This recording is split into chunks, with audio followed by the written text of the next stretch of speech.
धन्यवाद रवींद्र भाई डोली मित्र पाराच्या वतीने स्वागत करण्यात आहे. रवी भाई धन्यवाद.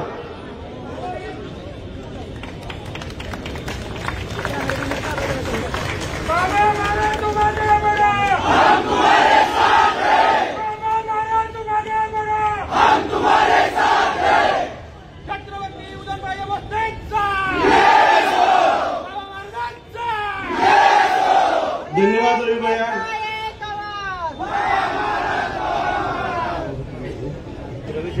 तसेच परवेजभाई शेख उबाटा शिवसेनेचे उपशहर प्रमुख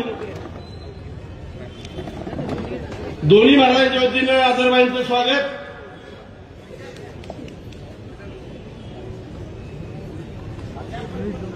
परवेजभाई शेख, आबिदभाई बागवान, हाजी नदाब, संतोष मोरे विभागीय कार्यप्रमुख,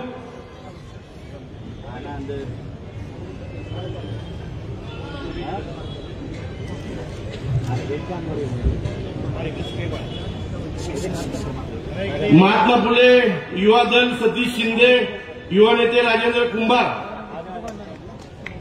यांनी इथं, यानंतर सागर भिसे जनपरिवर्तन युवा शक्तीचे अध्यक्ष, हे खऱ्या अर्थानं गेल्या लोकसभेच्या निवडणुकी वेळेला विरोधकांनी संविधान बदलणार ही एक नेरेटिव्ह तयार केला होता.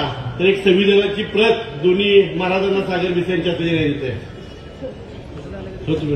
यानंतर सिने कलाकार आमचे मित्र समृद्धीन बाबा यांना विनंती करतो की आपण सूत्रसंचलन करावं.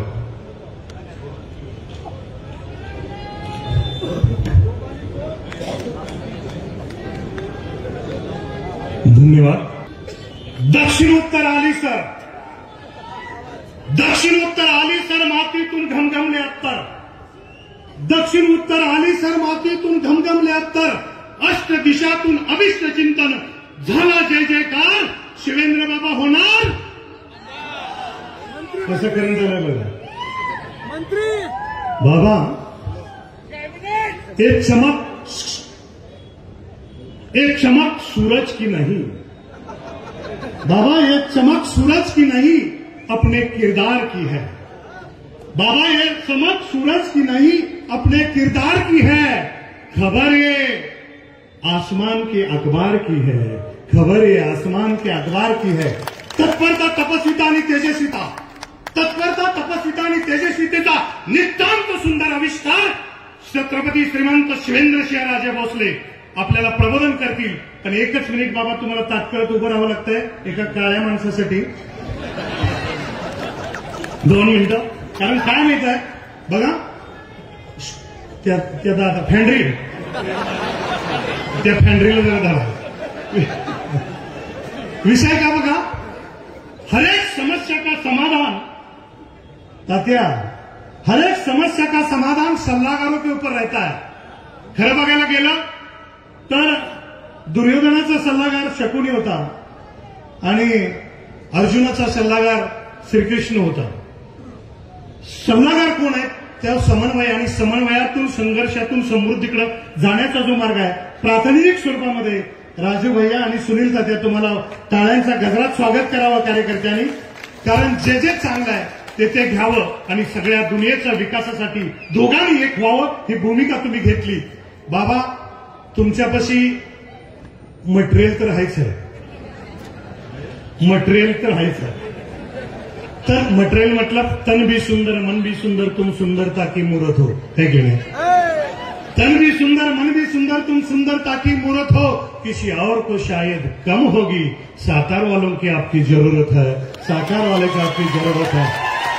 आपल्या वाणी विचार आणि वर्तनानं समाजाला प्रबोधन करतील माननीय शिवेंद्रसिंहराजे भोसले. आइए.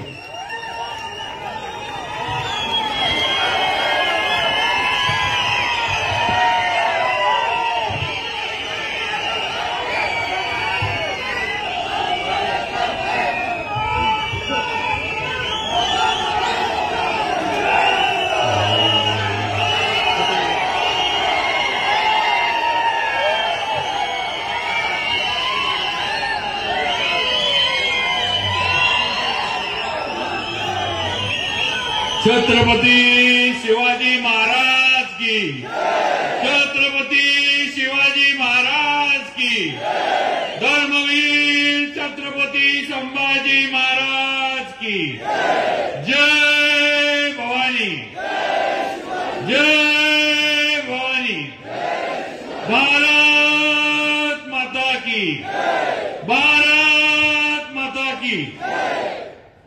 आता एक मिनिट, या सगळ्या कोपऱ्या, हा सगळा जो कोपरा आहे सगळ्यांना आय लव्ह यू आहे माझ्याकडनं। तर सगळ्यांनी आता भाषण तोपर्यंत सगळ्यांनी शांत बसायचं आणि थोडा, अरे तुम्ही ह्या कोपऱ्यात या ना। कसं आहे, एक लक्षात घ्या बघा, असं एका वेळेला असं दोन दोन ठिकाणी प्रेम कसं करता येतं नाही? पत्रकार बंधूंनो चेष्टा झाली आहे, नाही तर काय तर माझी निवडणुकीच्या तोंडावर बातमी करा, माझं फक्त जण होतं करा। तर आज सातारा जावळी विधानसभा मतदारसंघाच्या प्रचाराची ही सांगता सभा आज साताऱ्यामध्ये गांधी मैदानावर या ऐतिहासिक इथं पार पडतेय। आपल्याला मार्गदर्शन करायला आपले खासदार श्रीमंत छत्रपती उदयनराजे भोसले आज इथं उपस्थित आहेत। त्याचबरोबर आरपीआय आठवले गटाचे अध्यक्ष मान्य आपले अशोक बापू गायकवाड इथं उपस्थित आहेत। भारतीय जनता पार्टीचे आमचे अध्यक्ष आणि माझे मित्र मान्य धैर्यशील दादा कदम हे आज उपस्थित आहेत। त्याचबरोबर शिवसेना एकनाथ शिंदे गटाचे जिल्हा अध्यक्ष मान्य चंद्रकांतजी जाधव, संपर्क प्रमुख एकनाथजी ओंबळे, त्याचबरोबर राष्ट्रवादी अजितदादा गटाचे अध्यक्ष माणिकराव सोनवलकर, मधुकरराव जाधव रयत क्रांती जिल्हा अध्यक्ष, त्याचबरोबर युवराज कांबळे, सुनील तात्या काटकर, डीजी बनकर, निलेश मोरे शिवसेनेचे शहर अध्यक्ष, महाराष्ट्र प्रदेश सेवा दलाचे अध्यक्ष राजेंद्र लोंगारे, भारतीय जनता पार्टीचे आमचे मार्गदर्शक मान्य दत्ताजीराव थोरात, जावळी तालुक्याचे आमचे मार्गदर्शक आणि तालुक्याचे आमचे नेते मान्य वसंतराव भाऊ मानकुमरे, मान्य सौरभ बाबा शिंदे, मान्य जयदीपजी शिंदे, मान्य रांजणे साहेब, त्याचबरोबर सर्व तिथं मेढ्याचे पण आमचे पांडुरंग बापू, कांतीबाई, शिवाजीराव देशमुख, संतोष वारागडे, दत्ता वारागडे, अनिल शिंदे, सगळे आज प्रमुख मंडळी मेढ्याची आज सगळी तालुक्यातनं इथं आली। त्याचबरोबर आपले भारतीय जनता पार्टी महिला मोर्चाच्या अध्यक्षा जिल्ह्याच्या सुरभीताई भोसले, त्याचबरोबर सुवर्णताई पाटील आपल्या महिला मोर्चाच्या अध्यक्षा, त्याचबरोबर जिल्हा बँकेच्या संचालिका कांचनताई साळुंके, त्याचप्रमाणे सचिनजी मोहिते जे माझ्याबरोबर आज ताकदीनं उभे आहेत, त्यांचं पण मी इथं स्वागत करतो। आमचे मार्गदर्शक आणि शिवसह्याद्री परिवाराचे सन्मान्य भाई वांगडे, त्याचबरोबर आपले सिद्धीताई पवार, आशाताई पंडित, किशोर गोडबोले, आमचे भाजपचे खजिनदार अशोकराव मोने, माजी नगराध्यक्ष रंजनाताई रावत, माजी नगराध्यक्ष प्रकाश गवळी, माजी नगराध्यक्ष निशांत पाटील, माजी नगराध्यक्ष, त्याचबरोबर प्रकाश बडेकर, माजी उपनगराध्यक्ष विकास गोसावी, शहर अध्यक्ष भारतीय जनता पार्टी, त्याचबरोबर सागर भिसे, जनपरिवर्तन युवा शक्तीचे अध्यक्ष, त्याचबरोबर आजच ज्यांनी माझ्याबरोबर काम करण्याचा निर्णय घेतला आणि ज्यांनी राष्ट्रवादी काँग्रेसमधनं भारतीय जनता पार्टीमध्ये प्रवेश केला ते मान्य माझे मित्र अझरबाई मनेर, परवेशबाई शेख, आदिलबाई बागवान, त्याचप्रमाणे हाजी नदाब, संतोष मोरे, आणि सर्वच गोसावी समाजाचे भोपाळ घाडगे, अरुण बापू जवळ, आमचे मेढ्याच्या नगरसेविका पुष्पाताई तांबोळी, शिवसेनेच्या आज इम्रान अत्तार, राष्ट्रवादी काँग्रेसचे मेढ्याचे शहर अध्यक्ष, सर्व माझ्या सहकाऱ्यांनी माझ्याबरोबर काम करण्याचा निर्णय घेतला, भारतीय जनता पार्टीमध्ये प्रवेश केला, मला पाठिंबा दिला. त्याबद्दल माझ्या या सर्व सहकारी मित्रांचं, माझ्या वडीलधारी मंडळींचं मी मनापासून आभार मानतो. आपल्या पाठिंब्यामुळं माझा विजय हा पक्का झालेला आहे, हे या निमित्तानं मला आपल्याला सांगायचं आहे. आज सातारा आणि जावळी हे दोन तालुके इतिहासामध्ये नोंद असणारे तालुके आहेत. या दोन तालुक्यांची ओळख छत्रपती शिवाजी महाराजांपासून आजपर्यंत इतिहासामध्ये कायम लिहिली गेलेली ही वस्तुस्थिती आहे. एकीकडे सातारा ही मराठ्यांची राजधानी, शाहू महाराजांनी ही शाहूनगरी निर्माण केली आणि मराठ्यांचं राज्य हे अटकेपार गेलं, ही इतिहास सांगतो आपल्याला. दुसरीकडे प्रतापगडवरचा इतिहास हा जावळी तालुक्याचा इतिहास आहे. छत्रपती शिवाजी महाराजांच्या पराक्रमाचा इतिहास हा प्रतापगडाच्या पायथ्यावर घडला आणि जावळी तालुका त्या इतिहासामध्ये जावळी तालुक्याची नोंद झाली. असे दोन तालुके आज माझ्या मतदारसंघात आहेत. माझे कर्मभूमी किंवा माझं जे काही काम आहे ते या दोन ऐतिहासिक तालुक्यामध्ये गेले 15 वर्ष सुरू आहे, 20 वर्ष सुरू आहे आणि आता पुढचे 5 वर्ष आपल्या सर्वांच्या आशीर्वादानं मला मिळणार आहेत हे मला नक्कीच या ठिकाणी माहित आहे. आणि म्हणून या इतिहासामध्ये ऐतिहासिक तालुक्यांमध्ये काम करत असताना माझी जबाबदारी नक्की मोठी आहे. मला अजून प्रभावीपणे अजून चांगल्या पद्धतीनं काम करून दाखवायला लागणार याची मला 100% जाणीव आहे आणि पुढच्या 5 वर्षामध्ये तेच करण्याचा निश्चय मी अगदी मनापासून केलेला आहे. आज इथं आपण सगळे या सांगता सभेला एवढ्या मोठ्या संख्येनं उपस्थित आहात.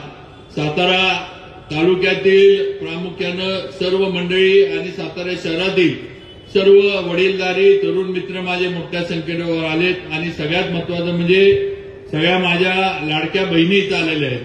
हे लाडक्या बहिणींकडे बघितल्यानंतर मला एक लक्षात येतं की बहिणी जरी एकट्या आल्या असल्या तरी घरातली 4 मतं त्या घेऊन आलेल्या आहेत. त्या घरातल्या मतांना काय सुट्टी त्या देणार नाही जे आम्हाला माहित आहे. त्यामुळं माझ्या विजयाचे शिल्पकार या सगळ्या माझ्या लाडक्या बहिणी असणार आहेत की 100% मला आणि महायुतीच्या सर्व कार्यकर्त्यांना याची जाणीव आहे. तेव्हा आपण आला, आपलं मनापासून स्वागत करतो. बंधू भगिनींनो, खरं म्हणजे तुम्हाला माहित आहे की या तालुक्याला आणि या जिल्ह्याला सुद्धा वारसा आहे. छत्रपतींचा वारसा आहे, समर्थांचा वारसा आहे, भारतरत्न डॉक्टर बाबासाहेब आंबेडकरांचा वारसा आहे. आज या राजवाड्याच्या पुढे आपण इथं गांधी मैदानावर आहे, ही प्रतापसिंह हायस्कूल, या ठिकाणी डॉक्टर बाबासाहेब आंबेडकरांनी शिक्षण घेतलेलं आहे हे तुम्हाला आम्हाला सगळ्यांना माहीत असलं पाहिजे. आणि म्हणून आज एवढा वारसा असणारा आपला तालुका, आपला जिल्हा, आपला जावळी तालुका आज आपण सगळेजण या जिल्ह्यामध्ये आपण राहतो याचा अभिमान तुम्हाला मला सगळ्यांना आहे. चव्हाण साहेब असतील, कर्मवीर अण्णा असतील, अशी अनेक मंडळी झाली. नंतरच्या काळामध्ये माझ्या आजी राजमाता सुमित्राराजे भोसले असतील, कैलासवासी श्रीमंत छत्रपती प्रतापसिंह महाराज असतील, कैलासवासी अभयसिंह महाराज असतील, या सर्वांनी आम्हाला घरातल्यांना, आम्हाला कुटुंबातल्यांना वारसा घालून दिलाय. त्यामुळे या वारसा जतन करण्याचं काम हे आम्हाला सगळ्यांना करायला लागतं. हा वारसा जो आहे आपण लक्षात ठेवा की हा सत्तेसाठी वारसा नाही आहे, हा जनसेवेचा वारसा आहे, हे महत्वाचं आहे. आज आपण ज्या घराण्यातनं येतो या घराण्यातनं पिढ्यानपिढ्या सर्वसामान्य लोकांना आधार देण्याचं काम केलं, सर्वसामान्य लोकांच्या मागे उभं राहण्याचं काम केलं. छत्रपती शिवाजी महाराजांनी स्वराज्य स्थापन केलं आणि हे स्वराज्य सर्वसामान्यांच्या मावळ्यांच्या ताकदीवर स्थापन केलं. त्यामुळे तिथून हा वारसा या घराण्याचा चालत आलाय आणि आजपर्यंत तो चालू ठेवण्याचा प्रयत्न आम्ही सर्वजण करतोय. आज मी असेल, उदयनराजे असतील, आम्ही सुद्धा काम करत असताना आमच्या पूर्वजांचं जे काही सगळं काम आहे, जे काही त्यांनी केलंय ते बघून आम्ही दोघं पण काम करत असतो, हे आपल्याला या निमित्तानं मला सांगायचंय. आणि मला खात्री आहे की पुढच्या 5 वर्षामध्ये नक्कीच जे आतापर्यंत सातारा जसा इतिहासात नोंद होता तसं आता या साताऱ्याचं, म्हणजे सातारा म्हणजे नुसता आपला सातारा शहर किंवा तालुका नाही, तर या सातारा जिल्ह्याची आता नवी वाटचाल सुरू झाली हे लक्षात ठेवा. या ठिकाणी उदयनराजे केंद्रात गेले, मला आता आपण राज्यात परत पाठवणार आहे आमदार म्हणून, आणि 100% या सातारा जिल्ह्यामध्ये महायुतीचे उमेदवार हे मोठ्या मताधिक्याने विजयी होणार आहेत.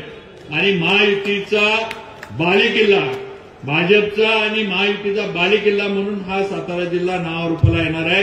त्यामुळे आपल्या जिल्ह्याची प्रगती आता कोणी थांबवू शकत नाही, आपल्याला कोणी अडवू शकत नाही. हा खऱ्या अर्थानं आता आपल्या प्रगतीचा रथ जो आहे तो आता भारतीय जनता पार्टीच्या नेतृत्वाखाली आणि आपले खासदार उदयनराजे असतील, सर्व माझे जिल्ह्यातील सहकारी असतील, भारतीय जनता पार्टीचे घटक पक्षांचे सगळ्यांच्या माध्यमातून आपण आता सातारा जिल्ह्याची घोडदौड ही सुरू केलेली आहे. आता मागं वळून बघणे नाही, आता फक्त या जिल्ह्याचा विकास, या सातारा शहराचा विकास आणि या साताऱ्याची जावळीची प्रगती हे झालं पाहिजे. एवढाच निश्चय इथून पुढे 5 वर्ष मनामध्ये ठेवून आपल्याला काम करायचे आणि हे करून दाखवणार हा शब्द आज या गांधी मैदानावर आपल्याला सर्वांना मी देऊ इच्छितो.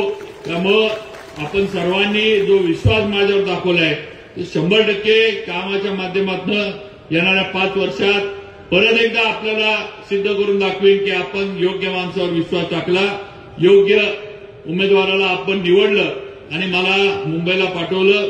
मला मगाशी अशोक बापू म्हटले की तुम्ही मंत्री झाल्यावर आम्हाला वेळ द्या.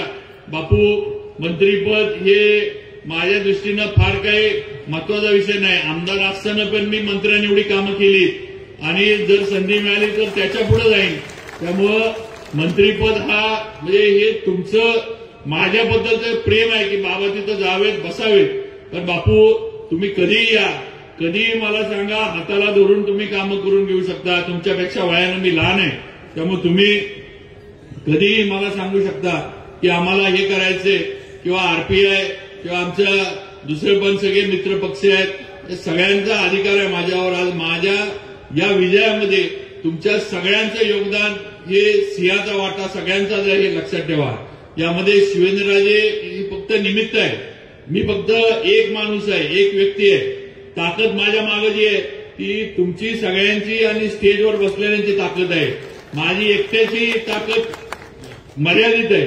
तर तुम्ही माझ्या मागे उभं राहिलाय, तुम्ही माझ्यावर विश्वास ठेवलाय आणि पुढे जाण्याचा आदेश हा तुमच्या माध्यमातून मला मिळालाय. त्यामुळे माझी ताकद आहे हे आपण सगळ्यांनी लक्षात ठेवावं. त्यामुळे नक्कीच आपल्या सर्वांना केंद्रबिंदू मानून मी काम करत राहीन. माझे सर्व घटक पक्षातील इथं असणारे नेते, कार्यकर्ते या सगळ्यांना माझा शब्द आहे की आपण एवढ्या दिलदारपणे मला निवडून देण्यासाठी सगळं जे काही आतोनात प्रयत्न आपण करताय त्याबद्दल आपले मनापासून आभार. आणि पुढे सुद्धा आपल्याबरोबर मी कायम आहे एवढं माझ्या मित्र पक्षातल्या सर्वांनी लक्षात ठेवावं. कुठेही मी तुमच्यासाठी पण कमी पडणार नाही हा शब्द या निमित्तानं आपल्याला मी देऊ इच्छितो. आज सातारा, जावळी हे 2 तालुके माझ्या मतदारसंघात येतात आणि या माझ्या दोन्ही तालुक्यांचा एक ओळख जी आहे हे डोंगरी तालुके म्हणून ओळखले जातात, दुर्गम तालुके म्हणून ओळखले जातात. गेल्या 10-15 वर्षामध्ये जेव्हापासून मी आमदार झालो तेव्हापासून माझं एकच लक्ष होतं की माझ्या तालुक्यामधले प्रत्येक गावात, वाडी वस्तीपर्यंत डांबरी रस्ता पोहोचला पाहिजे आणि मी ते करून दाखवलं. हे इथं अगदी ठामपणे उभं राहून मी बोलू शकतो. आज माझ्या गाळदेव सारखं टोकाचं गाव असेल महाबळेश्वरच्या इथलं, किंवा माझं बोरगाव मोठं बागायती गाव असेल, किंवा परळी तालुक्यातलं शेवटचं परळी भागातलं झांबे हे पाटणच्या हद्दीवरचं गाव असेल, आज प्रत्येक गावाला आत्ता जरी जायचं म्हटलं तरी तुम्ही डांबरावर न पोचता. ही वस्तुस्थिती, हकीकत आज या तालुक्यामध्ये मला निर्माण करता आली. आज त्याचा उल्लेख सुरभीताईंनी केला. या सातारा शहरातले रस्ते देवेंद्रजी फडणवीसांच्या माध्यमातून आपण बघा, आपण कॉन्क्रीटचे रस्ते आता साताऱ्यात चालू केले. तेव्हा आता सातारची नवीन ओळख ही आपल्या इथली सुरू झालेली आहे. त्यामुळे 100% हा मोठा बदल सातारच्या प्रगतीमध्ये होणार आहे. आज सातारची हद्दवाढ झाली. आज सातारा पर्यटनाच्या दृष्टीनं पुढे चाललाय. आज आपण जर मुंबईच्या लोकमत मधली एक बातमी वाचली तर आज नवीन महाबळेश्वरचा जो प्रकल्प होऊ घातलेला आहे त्याच्या बऱ्याचशा माहित्या मुंबईच्या लोकमतच्या एडिशनमध्ये आल्या. तुम्ही माहिती घ्या. आज नवीन महाबळेश्वरमध्ये सातारा, जावळी हे दोन्ही तालुके त्याच्यामध्ये आलेले आहेत आणि फार मोठ्या प्रमाणावर पर्यटक येण्यासाठी, पर्यटन वाढण्यासाठी ज्या काही गोष्टी गरजेच्या आहेत याच्या माध्यमातून होणार आहेत आणि त्याचा पाठपुरावा आम्ही सगळेजण करतोय हे आपण सगळ्यांनी लक्षात घेतलं पाहिजे. त्यामुळं पर्यटन ही इंडस्ट्री साताऱ्यामध्ये वाढेल कशी, ज्याचा उल्लेख ताईंनी केला की आपल्या इथलं जे नैसर्गिक आपलं सगळं वातावरण आहे ते फार सुंदर आहे, अनुकूल आहे. त्यामुळे इथं बाहेरनं पर्यटक आले पाहिजे. जे पर्यटक येत आहेत ते साताऱ्यामध्ये परिसरामध्ये राहिले पाहिजे. महाबळेश्वरला जी गर्दी होती ती थोडी आपल्याकडे आली पाहिजे. हा प्रयत्न या सगळ्या आमच्या याचा पर्यटनाच्या ह्याच्यातला आहे हे आपण लक्षात घ्यावं. आणि म्हणून माझी आपल्याला विनंती आहे की आता आपल्याला कुणीही थांबवू शकत नाही. आपण आता पुढे निघालोय. आपली वाटचाल सुरू झालेली आहे. गेले 20 वर्षामध्ये तुमचा आमदार म्हणून मी जे काम केलं ते तुम्ही सगळ्यांनी बघितलेलं आहे. कधीही खोटं काहीतरी सांगितलं किंवा वेळ मारून नेण्यासाठी काय सांगितलं असं कधी झालं नाही. ही वस्तुस्थिती आहे. आज एवढा माझा मित्र परिवार, एवढी तरुणांची शक्ती आज माझ्या मागे उभी आहे की काय त्यांना काही देऊन आणलेली ही शक्ती नाही किंवा देऊन आणलेले माझे मित्र नाही. तर आज यांचा विश्वास, यांचं प्रेम कामाच्या माध्यमातून आणि यांच्या अडीअडचणीला यांच्याबरोबर मी उभा राहिलो म्हणून आज एवढा माझा मित्रपरिवार साताऱ्यामध्ये वाढला किंवा आहे किंवा जावळी तालुक्यामध्ये वाढला ही वस्तुस्थिती आहे. आणि म्हणून हे कमवलेलं प्रेम आहे हे कधी कमी होणार नाही, हे वाढत जाणार ही वस्तुस्थिती आहे. मला आपल्याला एवढंच सांगायचंय, जास्त वेळ आपला घेणार नाही. बराच वेळ आपण बसलाय आणि सांगता सभा आहे. मला आता वर्ण इथनं आपल्याकडनं बघितल्यावर मला एवढंच दिसतंय की 23 तारखेला इथं जे बसलेले आपण सगळेजण आहे इथं अशीच सभा होणार आहे. फक्त तुम्ही गुलालात असणार आहे एवढं लक्षात ठेवा. गुलाल परमेश्वरानं गुलाल आपल्याला अगदी असा देऊ केला. आता फक्त 20 तारखेला तो आपण परमेश्वराकडनं हातात घ्यायचा आहे आणि तुमच्या आमच्या सगळ्यांच्यावर उधळायचं आहे एवढं लक्षात ठेवा. बाकी मला विरोधकांबद्दल काही बोलायचं नाहीये कारण त्यांच्याबद्दल बोलण्यासारखं आहेच नाही. काही केलेलं नाही, काही घेणं नाही, देणं नाही. नुसतं उभं राहायचं म्हणून ही मंडळी उभी राहिलेत. त्यामुळे यांच्यावर काय बोलायचं, काय टीका करायची. काम केलं असेल तर आपण चुका काढू शकतो. त्यांनी कामच केलेलं नाही त्यामुळे चुका काय काढणार आहेत सगळ्या, अशी आताच्या विरोधकांची परिस्थिती आहे. मी आपल्याला एक सांगतो की मी आणि उदयनराजे आज आम्ही एकत्र आहे. आमच्यात संघर्ष होता. आम्ही लोकसभेच्या आधी देवेंद्रजी वगैरे आम्ही बसलो आणि संघर्ष संपला. आपण सगळ्यांनी ताकद लावली आणि महाराजांच्या अटीतटीच्या निवडणुकीमध्ये आपण ताकद सगळ्यांनी, म्हणजे नुसतं मी नाही तर सगळ्यांनी, त्यांच्याबरोबर असणाऱ्या सर्व कार्यकर्त्यांनी, माझ्याबरोबर असणाऱ्या सर्व कार्यकर्त्यांनी आपण ताकद लावली आणि स्वातंत्र्यानंतर पहिले भारतीय जनता पार्टीचे खासदार दिल्लीत आपण उदयनराजेंना पाठवलं. ही हकीकत, ही वस्तुस्थिती हे आपण घडवून दाखवलं. त्यामुळं आपलं नक्कीच तेवढं वजन आणि तेवढा दबदबा आज दिल्लीपर्यंत उदयनराजेंच्या माध्यमातून आज पोहोचलेला आहे. आज नरेंद्र मोदींची ताकद आपल्या मागे आहे. राज्यात देवेंद्रजींची ताकद आपल्या मागे आहे. त्यामुळे आता आपल्याला मागं वळून बघायला लागणार नाही. आज भरभरून निधी हा सातारसाठी, जावळीसाठी केंद्रातनं, राज्यातनं हा आता 100% येणार आहे. त्यात कुणीही ब्रेक लावू शकत नाही हे आपण लक्षात ठेवावं. आज राज्यात परिस्थिती आपण बघतोय. महायुतीचं सरकार येणार ही आता काळ्या दगडावरची रेस झाली आहे. आता महायुतीला महाराष्ट्रामध्ये कुणी थांबवू शकत नाही. त्यामुळे आपल्याला पण सगळ्यांना आता नुसतं सातारा जावळी नाही तर माझी विनंती आपल्याला ही आहे की आपल्या जिल्ह्यात असणारे सर्व महायुतीचे उमेदवार, मग ते भाजपचे असतील, शिवसेनेचे असतील किंवा आरपीआय असू दे, आपल्या बरोबरचे कुठल्या पण पक्षाचे उमेदवार असतील, या सर्वांना निवडून आणण्यासाठी आपण प्रयत्न केला पाहिजे. आपले पाहुणे रावळे मित्रपरिवार जिथं असतील त्यांना सांगितलं पाहिजे की महायुतीच्या उमेदवाराला विजयी करा, महायुतीच्या उमेदवाराला निवडून द्या. आज शेतकऱ्यांचा खरा सन्मान कुणी केला असेल तर पंतप्रधान नरेंद्र मोदींनी केलाय. आज भगिनींचा बहिणींचा खरा सन्मान कुणी केला असेल तर एकनाथ शिंदे, देवेंद्रजी आणि अजितदादांनी केलाय. आज शेतकऱ्यांना खरा न्याय कुणी दिला असेल तर आपल्या महायुतीने दिलाय. सगळं तुम्ही बघा. आज गरिबांना कुणी मदतीचा हात दिला असेल तर आपल्या भारतीय जनता पार्टी, नरेंद्र मोदी आणि महायुतीने दिला. ही वस्तुस्थिती आहे. आपल्याला शेतकरी सन्मान योजनेचा पैसा मिळतो. आपल्याला मोदींच्या माध्यमातून मुद्रा लोन मिळतात. आज आपल्याला मोफत धान्य केंद्र सरकारच्या माध्यमातून, मोदीजींच्या माध्यमातून मिळतंय. आज राज्यामध्ये आपल्याला लाडकी बहीण योजना या आपल्या तिन्ही भावांनी दिली. आज लाईट बिलं आपली माफ करून दिली. आज 7.5 HP पर्यंतची सगळी शेतकऱ्यांची लाईट बिलं ही थकबाकी सकट माफ केली. परवा मी नागठाण्याला सभेला गेलो होतो. त्यावेळेला तिथं मी माझ्या तालुक्यातील बामनोलीचा एक किस्सा सांगितला की बामनोलीतल्या शेतकऱ्यांनी मला सांगितलं की आमच्या गावातली 5 कोटीची लाईट बिल माफी झाली आहे. 5 कोटीची. मी म्हणलं बामनोली तसं नागठाण्यापेक्षा छोटं गाव आहे. म्हटलं नागठाण्याचा आकडा किती असेल मला माहित नाही. त्यावेळेला माझे तिथले जे उमेदवार भाजपचे आपले आहेत मनोजाला म्हणले की नागठाण्यामध्ये 20 कोटीची माफी राज्य सरकारकडनं लाईट बिलाची मिळाली आहे. या रकमा छोट्या नाहीये. ते शेतकऱ्याला खऱ्या अर्थानं त्याच्या पायावर उभा करण्याचा निर्णय महायुती सरकारनं आणि देवेंद्र फडणवीसांनी घेतलाय, लक्षात ठेवा. आणि म्हणून माझी आता विनंती आहे की ज्यांनी दिलंय त्यांच्या मागे उभा राहण्याची वेळ आली आहे. आपण वेगळ्या भावनेच्या याच्यामध्ये जाऊन कोणतर काहीतरी भावनेला हात घालतंय म्हणून आपलं नुकसान करून घेणार आहे. राज्याची प्रगती जर आपल्याला करायची असेल तर राज्यामधलं आणि केंद्रामधलं सरकार हे एका विचाराचं असलं पाहिजे. हे आपण सगळ्यांनी लक्षात ठेवलं पाहिजे. नुसतं विधानसभा मतदारसंघ किंवा माझा तालुका, माझं गाव, माझा जिल्हा परिषद गट आणि त्याच्यामध्ये माझ्या एकामेकातल्या आपल्या कुरघोड्या ह्याच्यापुरतं जर आपण मर्यादित राहिलो तर आपण राज्याचं नुकसान करणार आहे. शेवटी आपण महाराष्ट्राचे सगळेजण नागरिक आहोत. राज्याची पण जबाबदारी आपल्यावर आहे. राज्याची प्रगती जर करायची असेल तर केंद्र आणि राज्य सरकार हे एका विचाराचे पाहिजे. जर इथं वेगळ्या विचाराचं सरकार आलं तर संघर्ष केंद्रात आणि राज्यात सुरू होणार आणि महाराष्ट्र मागे पडणार, हे आपण लक्षात ठेवा.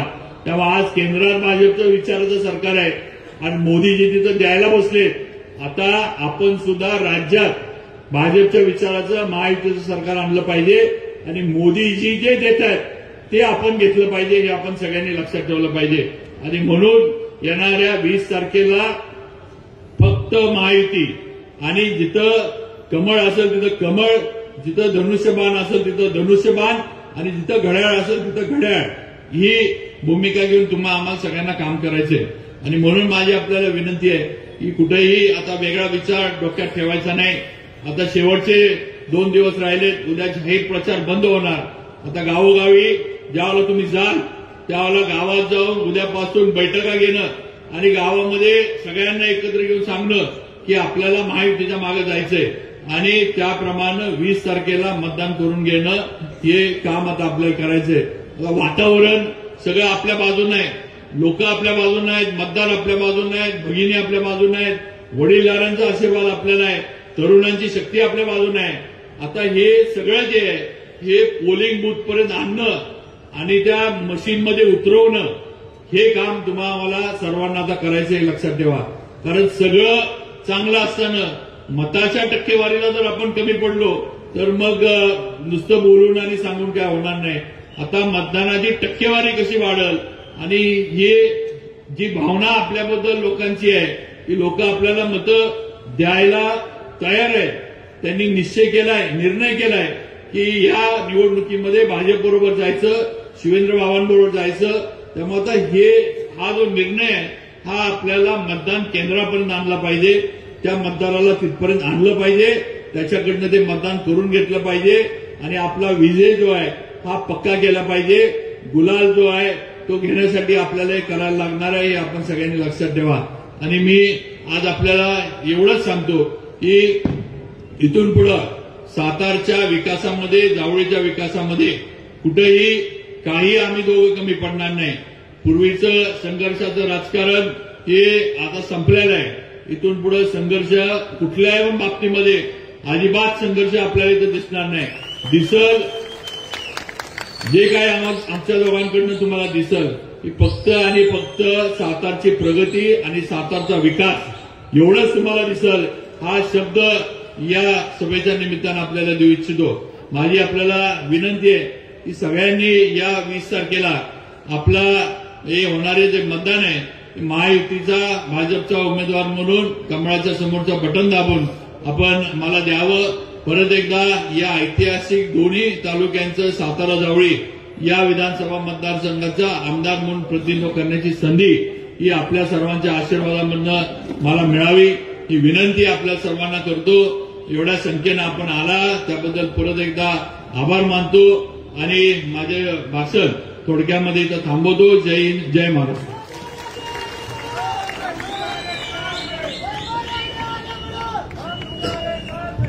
धन्यवाद बाबा. कुठे भेटलेले जीव बाबा, कुठे भेटलेले जीव जिव्हाळ्याचे केले, कुठे कुठे भेटलेले जीव जिव्हाळ्याचे केले. प्रत्येकाच्या मनामनात तुम्ही आधीच आमदार झाले, प्रत्येकाच्या मनामनात तुम्ही आधीच आमदार झाले. महाराष्ट्रामध्ये राबणाऱ्या योजनांचा सातारा जिल्ह्याला, सातारा जावली विधानसभा मतदारसंघाला जर सिंहाचा वाटा मिळायचा असेल तर तिथं शिवेंद्र सिंहलाच गेलं पाहिजे. कोला लांडग्याचं काम नाही, हे जनतेने ठरवलं आहे. यानंतर बाबा एकच फक्त कळकळीची विनंती उदयनराजे आणि तुम्हा दोघांना. खरं तर तुम्ही सगळे लहान असताना शाळेत जायचा, आपण सगळी मंडळी शाळेत असताना लहान प्राथमिक शाळेमध्ये जायचे. हाफ चड्डी, पांढरा शर्ट, पाठीवर दप्तर घेऊन, कधी पट्टा नसला तर करदोडा ग्रामीण भागातली मुलं लावायचा आणि दुडदुड दुडदुड दूर करत शाळेकडे पळायची. आई कामात असायची, हाक मारायची, पिलू इकडे, आपण उशीर झालाय का गाई इकडे, हळूच जवळ बोलवायची आणि काजळाची डबी घ्यायची आणि तीट लावायची. का? दृष्ट लागू नये म्हणून. आज तुमच्या नेकीला आणि एकीला दृष्टी लागू नये म्हणून काजळाच्या जागी मला काजळाचा डबा बोलवला. त्या संयोजकांना मी धन्यवाद देतो. ते राजू भाई आणि सुनील काटकर हे दोघं जण कुठनं मला बोलवून आणलाय तर तुम्हाला धन्यवाद देतो. खरं सांगायला गेलं धन्यवाद. खरं सांगायला गेलं मी फक्त एकच संदेश देतो, केवळ सातारा विधानसभा मतदारसंघापुरतं मर्यादित शिवेंद्र बाबा उदयनराजे नाहीत. अटलजींची सभा झाली, अटलजींच्या 51 कवितेतली एक कविता आहे, छोटे मन से कोई बड़ा नहीं हो सकता, छोटे मन से कोई बड़ा नहीं हो सकता और टूटे दिल से कोई खड़ा नहीं हो सकता.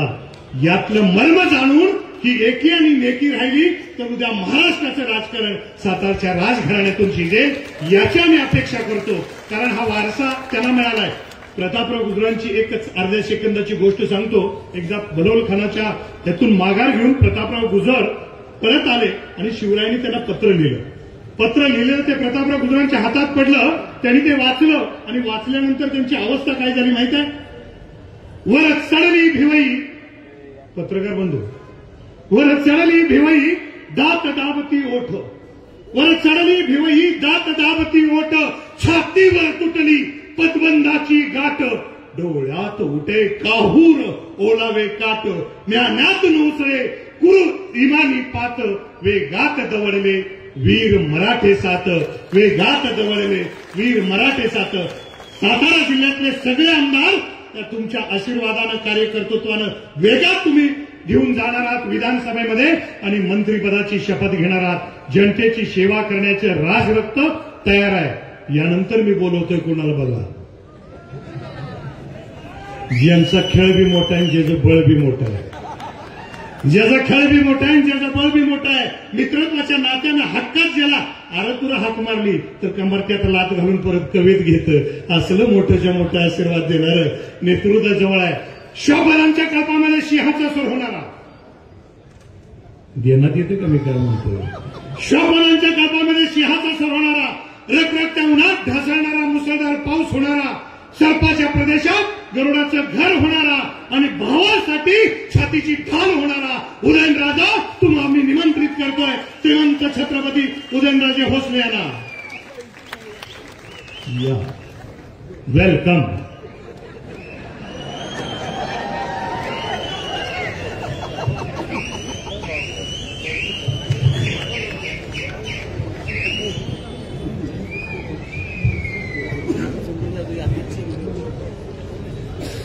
सर्वप्रथम या ठिकाणी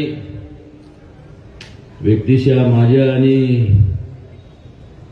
शिवेंद्रराजेंच्या वतीने त्याचबरोबर सर्व व्यासपीठावरती उपस्थित असलेले सर्व मान्यवरांच्या वतीने आणि समोर बसलेले आपण सर्व लोकशाहीतल्या राजांच्या वतीने छत्रपती शिवाजी महाराजांना विनम्र अभिवादन करतो। आज या ठिकाणी आपल्या सातारा जावळी मतदारसंघाच्या सांगता सभा म्हणणार नाही, पण विजय सभेला उपस्थित असलेले आपण सर्व महायुतीचे ज्येष्ठ श्रेष्ठ सर्व पदाधिकारी, सर्व आपण ज्येष्ठ मंडळी, माता भगिनी आणि तरुण मित्रांनो, आणि या ठिकाणी आवर्जून व्यासपीठावरती उपस्थित असलेले माझे मित्र दरेशील दादा असतील, चंद्रकांत भाऊ असतील, माणिकराव सोनवलकर असतील, अशोक बापू, मधुकर जाधव, युवराज कांबळे, सुनील तात्या काटकर, डीजी बनकर, निलेश मोरे, राजेंद्र लोंगारे, दत्ताजी थोरात, सुवर्णाताई, भाई वांगडे, त्याचबरोबर सचिन मोहिते, वसंतराव भाऊ, कांचनताई, सिद्धीताई, आशाताई, किशोर गोडबोले आणि असंख्य संपूर्ण मान्यवर। मला माफ करा जर माझ्याकडून अनुदान जर कोणाचं नाव जर राहिलं असेल, पण आज या ठिकाणी आपण या ठिकाणी एवढ्या मोठ्या संख्येने उपस्थित राहिले। आपण एक समजून घेतलं पाहिजे की सातारा ही मराठींची राजधानी, आणि त्याचबरोबर ह्या सातारा जिल्ह्याच्या भूमीत अनेक चळवळी जन्माला आल्या। स्वातंत्र्याची असेल, सत्यशोधक असेल, महिलांच्या शिक्षणाची असेल, आणि पत्री सरकार असेल, आणि त्याचबरोबर ह्या ठिकाणी जो वारसा मला आणि शिवेंद्रराजांना लाभलाय, या घराण्याचा वारसा जो लाभलाय, आम्ही दोघं आम्हाला धन्य समजतो की कदाचित मागच्या जन्मी आमच्या दोघांकडनं थोडंसं जास्त, किंचित जास्त पुण्य काम झालं असावं, म्हणून एवढ्या मोठ्या घराण्यात जन्माला यायला आम्हाला आमचं नशीब आम्हाला मिळालं।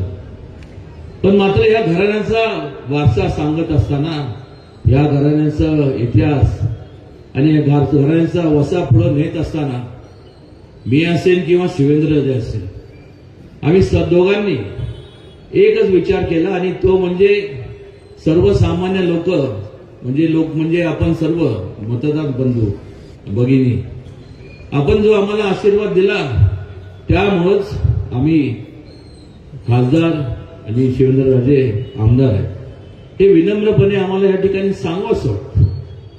हे का सांगण्याची पद्धत आहे, कारण की आपण ठिकठिकाणी पाहतो की एकदा निवडून गेल्यानंतर अनेक ठिकाणी, आता खास करून महाविकास आघाडीच्या बाबतीत बोलायचं झालं तर त्यांच्याबद्दल बोलण्यासारखं काही नाही, कारण ही लोक यांनी कुठलं कार्य केलं नाही, किंबहुना केवळ सत्ता हासिल करण्याकरता ही यांचे विचार वेगळे आहेत, आणि त्यामुळे सत्ता हस्तगत करण्याकरता जी कधी त्यांना होणार नाही ते एकत्र आलेले आहेत। या उलट महायुतीचं जर आपण संपूर्ण महायुती म्हणजे एकत्र आली ती विचाराने आली, विचार आहे म्हणजे लोकहिताचा विचार, छत्रपती शिवाजी महाराजांचं लोककल्याणकारी विचार जोपासण्याकरता, ते अंमलात आणण्याकरता, आचरणात आणण्याकरता संपूर्ण गेल्या 10 वर्षाच्या कालावधीत केंद्र शासनामधनं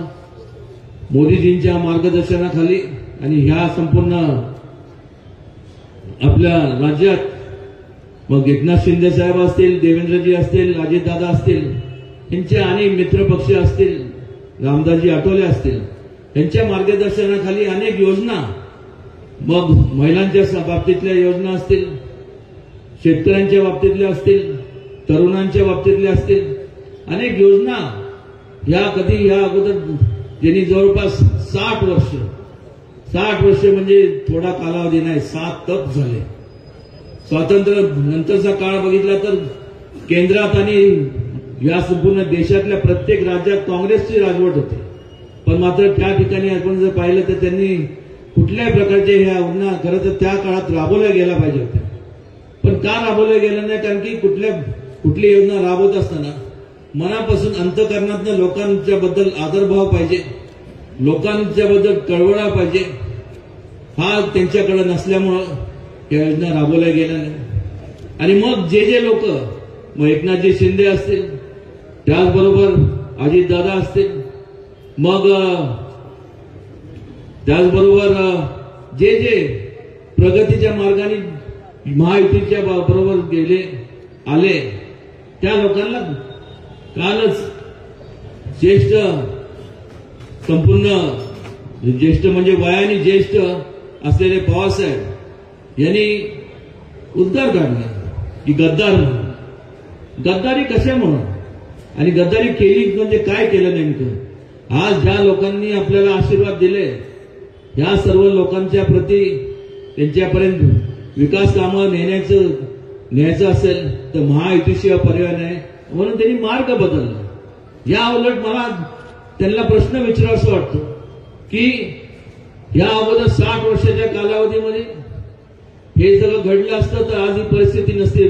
पण ते घडलं नाही आणि महायुतीचं शासन यावं म्हणून लोकांची इच्छा होती, म्हणून परिवर्तन घडलं. आणि त्यामुळं 60 वर्ष भूलथापा ज्यांनी मारल्या आणि त्यांची खून पण काय मिळाली?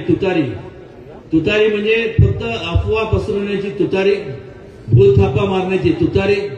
आणि त्या तुतारीच्या माध्यमातून आज सुद्धा ठिकठिकाणी या संपूर्ण महाराष्ट्रावर जाऊन आम्ही हे केलं ते केलं, जे केलं नाही ते सांगण्याचा प्रयत्न करतात.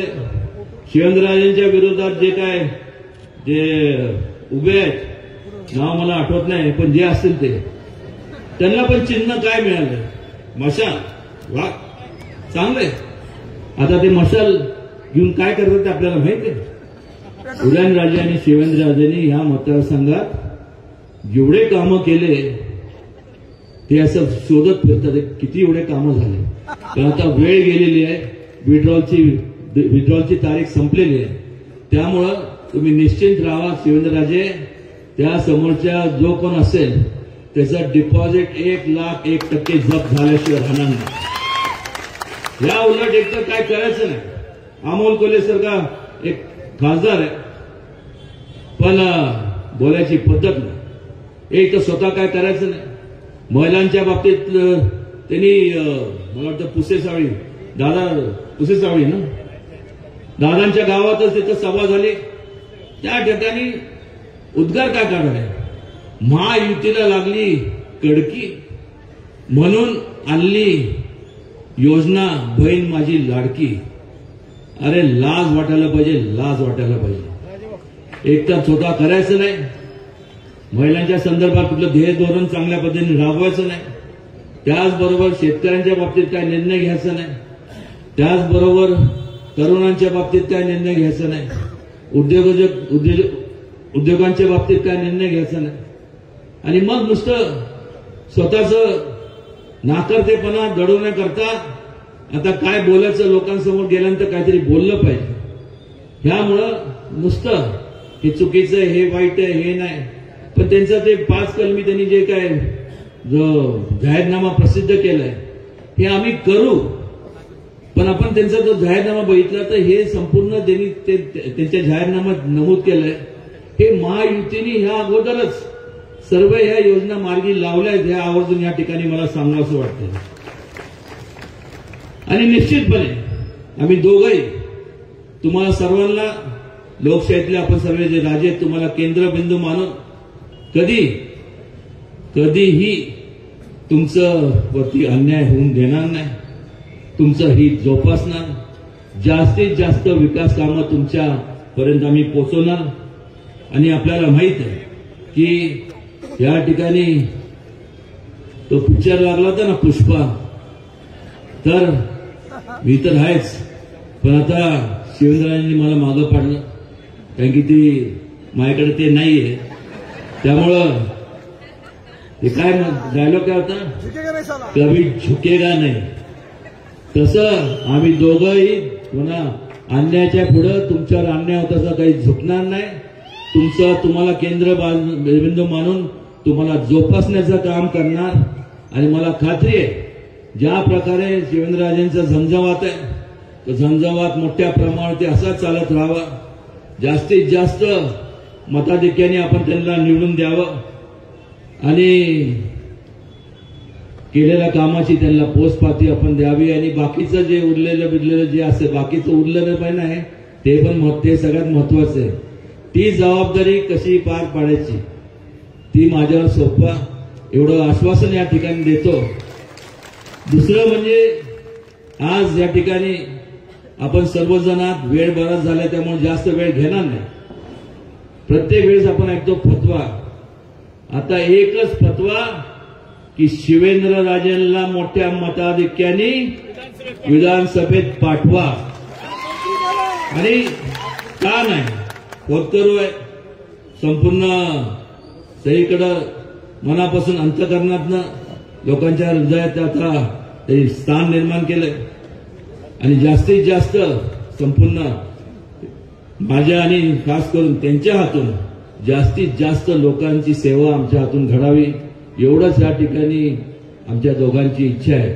आमचा दुसरा कुठलाही म्हणजे की बाबा निवडून ह्या करता यायचं त्या करता यायचं असं नाहीये. निवडून एवढा करता यायचं की तुमची सगळ्यांची सेवा करायची आम्हाला संधी मिळावी एवढ्या करता. आणि ज्या वेळेस पद असतं त्यावेळेस ती कामं जास्तीत जास्त विकासाची कामं तुमचे कुठे अडीअडचणी असतील ते सोडवण्याकरता त्याच्यात मोठ्या प्रमाणावरती त्याचा उपयोग होतो.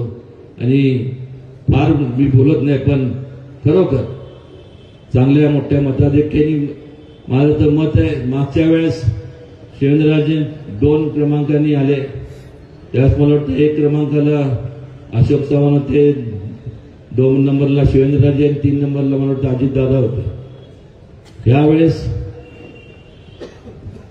2 NB ना ओनली 1 नंबर मताने आले पाहिजे बस. एवढं उराशी गाठ बांधा खूनगाठ बांधा ती तुम्ही बांधलेली आहे. आजची सभा पाहून खऱ्या अर्थाने ज्याला आपण म्हणतो ना डोळ्याचं पारणं फिटलं अशी ही सभा आहे. आणि आपण सर्व माझ्या आणि खास करून शिवेंद्रराजे आणि आमच्या सगळ्यांच्या विनंतीला मान देऊन आपण या ठिकाणी आलात. आपलं सगळ्यांचं स्वागत आणि वेळात वेळ काढून आपण या ठिकाणी आल्याबद्दल आपल्यामुळं या सभेला शोभा आली हे विनंतीपूर्वक मला या ठिकाणी सांगावंसं वाटतं. असंच आपल्या सगळ्यांचे आशीर्वाद आपलं प्रेम आपलं पाठबळ आमच्या दोघांच्या पाठी राहू द्या जेणेकरून आपल्याला एक ऊर्जा मिळते जास्तीत जास्त तुमचे काम करण्याची संधी मिळते. एवढंच या प्रसंगी सांगतो आणि थांबतो.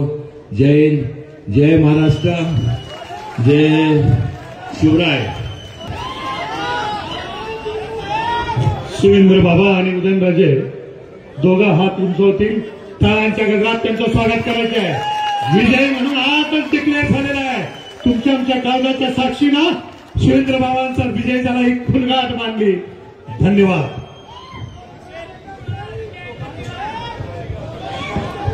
सर्वांनी मिळून एक घोषणा द्यायची आहे. मी बोलणार आहे कहो दिल से आणि तुम्ही सर्वांनी बोलायचं आहे शिवेंद्रराजे